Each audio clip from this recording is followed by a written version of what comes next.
Assalamualaikum warahmatullahi wabarakatuh. Perkenalkan, nama saya Lailatul Fitria. Saya mahasiswa dari Universitas Muhammadiyah Sidoarjo, Prodi Manajemen, kelas Manajemen B2 semester 4. Di sini saya akan menjelaskan tentang model regresi data panel. Pengertian data panel. Data panel merupakan gabungan dari data time series dan data cross-section.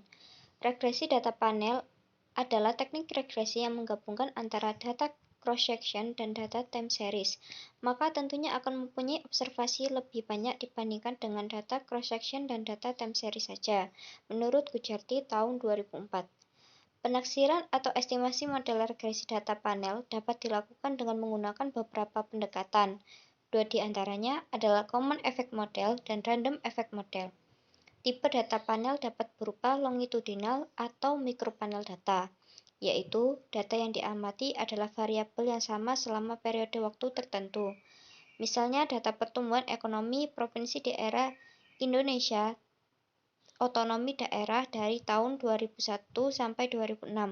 Data ini kumpulan informasi terhadap semua provinsi di Indonesia yang jumlahnya sebanyak 33 provinsi dan dikumpulkan selama jangka waktu 6 tahun.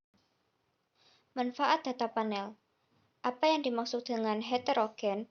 Populasi heterogen yaitu keseluruhan dari individu pada anggota populasi relatif memiliki sifat-sifat individu, di mana sifat-sifat tersebut membedakan individu anggota populasi yang satu dengan individu anggota populasi lainnya.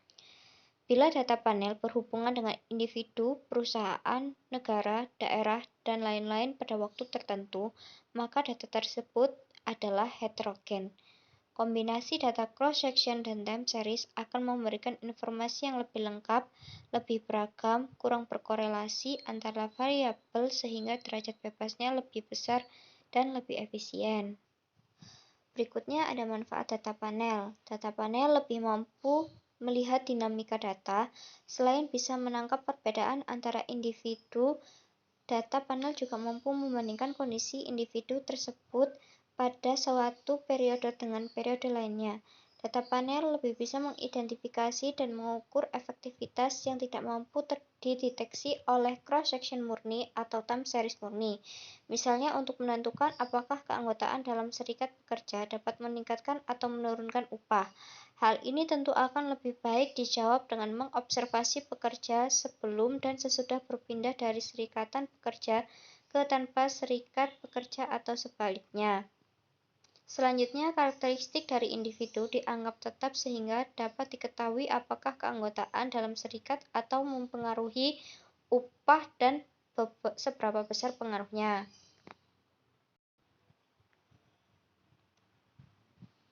Manfaat data panel. Data panel membantu studi untuk menganalisis perilaku yang lebih kompleks, misalnya fenomena skala ekonomi dan perubahan teknologi. Data panel dapat meminimalisir bias yang dihasilkan oleh agregasi individu atau perusahaan karena unit lebih banyak. Data panel itu dibagi jadi 4. Yang pertama ada data cross-section.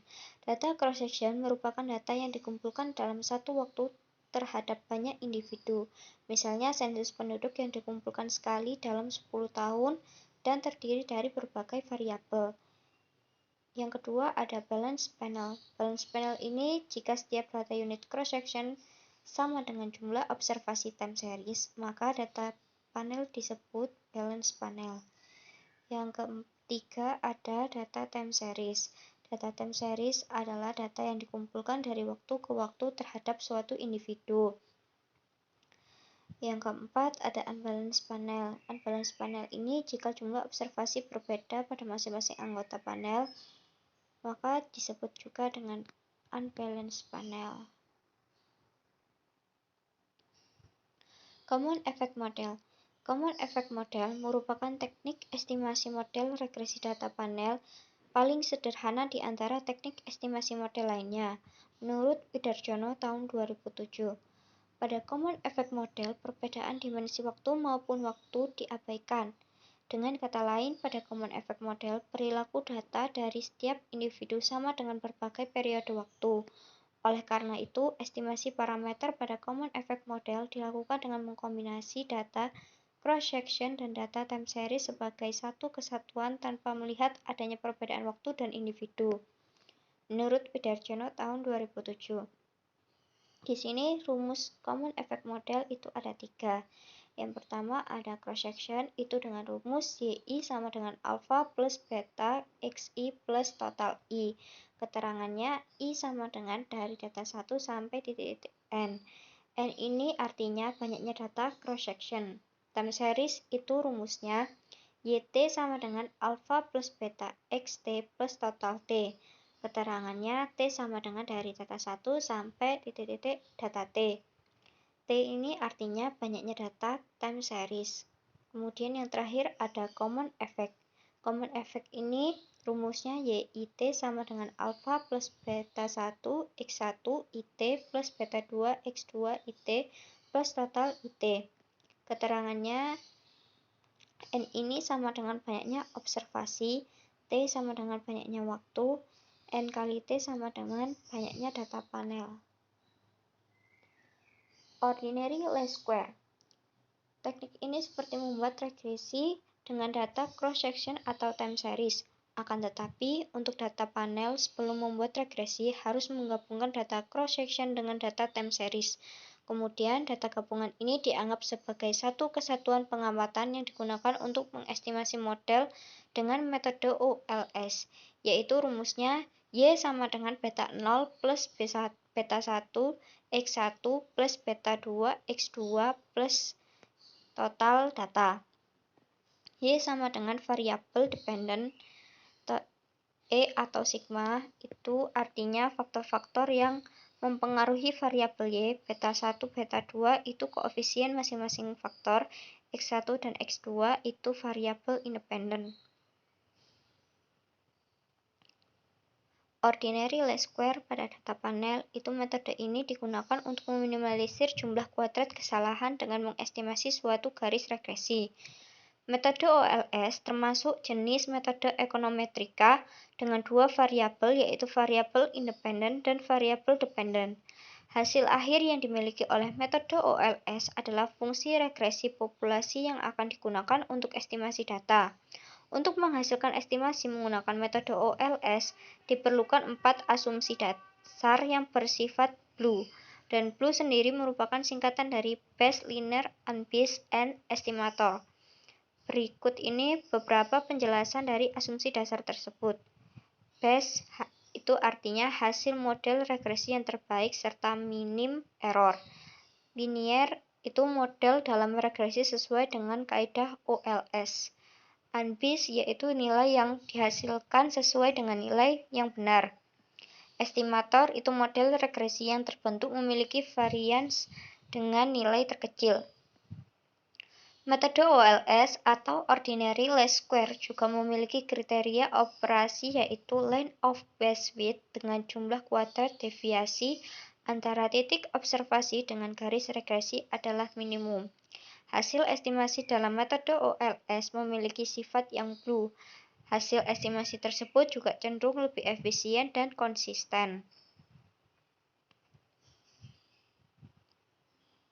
Dalam metode OLS juga terdapat beberapa jenis uji asumsi seperti uji asumsi klasik, uji signifikasi, serta koefisien determinasi.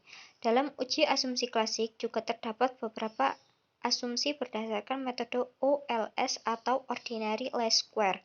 Di antaranya yang pertama ada asumsi normalitas, kedua asumsi heterogenitas, dan yang ketiga ada asumsi non-multikolinearitas. Dalam uji signifikasi juga terdapat beberapa jenis pengujian di antaranya yang pertama pengujian secara parsial dan yang kedua pengujian secara serentak. Setiap jenis asumsi dan pengujian memiliki variabel dependen dan independen yang cukup beragam dengan hipotesis yang beragam. Dalam menggunakan metode OLS, data analisis regresi berganda yang dilakukan bisa memberikan hasil yang sesuai dengan kebutuhan. Metode OLS juga bisa mengukur prediksi terhadap variabel dependen melalui pengamatan variabel independen. Metode OLS menggunakan metode kuadrat terkecil atau MKT. Untuk melakukan pendugaan parameter.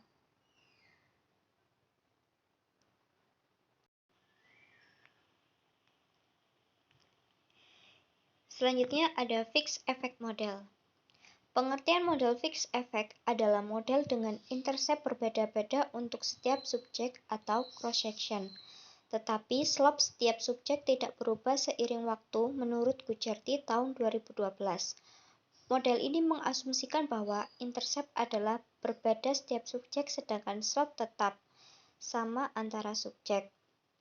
Dalam membedakan suatu subjek dengan subjek lainnya digunakan variabel dummy menurut Kuncoro tahun 2012.